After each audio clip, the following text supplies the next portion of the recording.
अरुण भाई, आपकी कभी मुलाकात रही है या कभी कोई हमारी ऑनलाइन बात होती है। हाँ। ASL प्लीज आज आप लोगों ने हमें मिलाया है इन पर्सन। अच्छा, तो म्यूजिक के ऊपर ही बात हुई होगी। बिल्कुल म्यूजिक पे वही।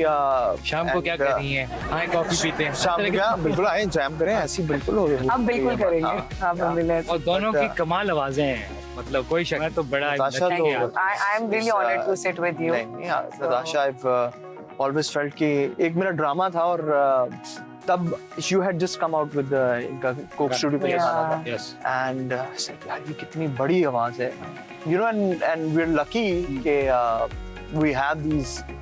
वरना अमूमन यहाँ पे आदत हमें रहती है कि यार वो पतली पतली वो वाली आवाज जरा समझी जाती है कि यार लता मंगेशकर की तरह की। एग्जैक्टली, यहाँ पे हमारा मेरी दोस्त की अम्मी थी, वो कहती है कि मैंने लता को नहीं देखा था, मैं बचपन से दुआ करती थी अल्लाह मैं बड़ी होकर लता बन जाऊं। खूबसूरत आवाज बहुत है, खुद भी बहुत प्यारी।